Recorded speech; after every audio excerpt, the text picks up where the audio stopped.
ఈ 45 రోజుల్లో ఇక ఎన్నికలు జరగబోతున్నాయన్న సంగతి జ్ఞాపకం పెట్టుకోండి. ఈ 45 రోజులు దాదాపుగా మన పార్టీలో అయితే మోరల్లెస్ టికెట్లన్నీ మోరల్లెస్ అందరికీ కన్ఫర్మ్ అయినట్టే. మోరల్లెస్ ఎందుకంటే మార్చాల్సినటువన్నీ దాదాపుగా ఇప్పుడే 99% మార్చేసినాము. ఇంకా ఏదైనా ఉంటే ఒకటో అరో ఏదో ఉంటే అక్కడో ఇక్కడో ఏదో ఉంటే మొత్తం కలిపినా కూడా పెద్ద ఎక్కువేమి ఉండవు. కాబట్టి సిఎంఆర్ షాపింగ్ మాల్ మన హైట్ నగర్ లో భాగ్యలతా కమాన్ పక్కన ఫిబ్రవరి 29న ప్రముఖ సినీ తారలచే గొప్ప ప్రారంభం. అందరికీ మోరల్లెస్ కన్ఫర్మే కాబట్టి ఖచ్చితంగా పోండి. ఆర్గనైజేషన్ మీద ధ్యాస పెట్టండి.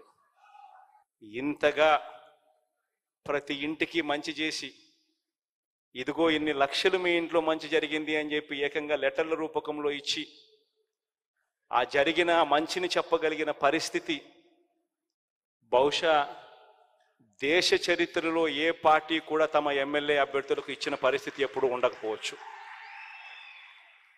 ఒక వైఎస్ఆర్ కాంగ్రెస్ పార్టీ మాత్రం మన ఎమ్మెల్యేలకు ఆ అవకాశం ఇస్తూ ఉంది. కాబట్టి మీరు చేసుకోవాల్సిందల్లా ఇంకా ఆర్గనైజేషన్ మీద ధ్యాస పెట్టడం. రాబోయే రోజుల్లో నేను ఒకటే చెప్తా ఉన్నా, ప్రతి నియోజకవర్గం ఏ గ్రామం తీసుకున్నా అందులో 93%, 87% ఇళ్లకు మనం మంచి చేశాం. 93, 87 అయితే నగరాలు సిటీలు అయితే 80 ఎక్కడ చూసినా ఈ స్థాయిలో మంచి జరిగింది. మరి 87% ఇళ్లకు మంచి జరిగితే అది ఏ నియోజకవర్గం అన్నా ఉండని, కుప్పం నుంచి ఇచ్చాపురం వరకు ఏ నియోజకవర్గం అన్నా ఉండని, ఇదే పరిస్థితి ప్రతి నియోజకవర్గంలో కూడా జరిగితే చేయగలిగినది ఏ ఇంట్లో ఎంత మంచి చేశామని ఏకంగా లెటర్లు తీసుకొని పోయి అక్క మీ ఇంట్లో ఇన్ని లక్షల రూపాయలు మంచి జరిగింది అని చెప్పి చెప్పగలుగుతా ఉన్నాం. మరి ఇంత మంచి జరిగినప్పుడు ప్రతి ఇంటికి ప్రతి గ్రామంలోనూ ఎందుకు మెజారిటీ రాకూడదు? ఆ గ్రామంలో వచ్చే మెజారిటీ ప్రతి మండలానికి ఎందుకు రాకూడదు? ఆ మండలంలో వచ్చే మెజారిటీ ప్రతి నియోజకవర్గానికి ఎందుకు రాకూడదు అని అడుగుతా ఉన్నా.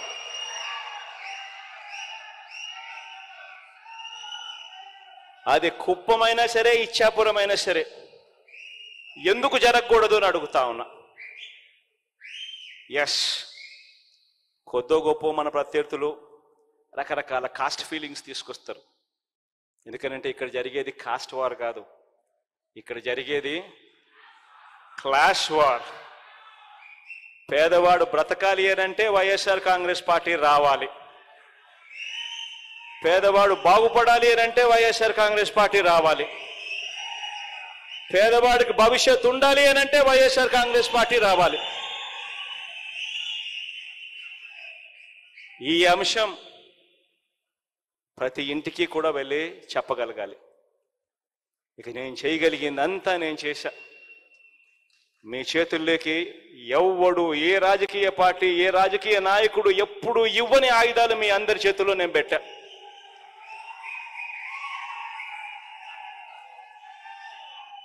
ఇక ముందుకు తీసుకొని పోయి ఎన్నికల్లో గెలిచి రావాల్సిన బాధ్యత ఇక కేవలం మీ మీద, ఈ 45 రోజుల్లో మీరు చేసే ఆర్గనైజేషన్ స్ట్రెంగ్త్ మీద మాత్రమే ఆధారపడి ఉంది అని చెప్పి మాత్రం చెప్తా ఉన్నా.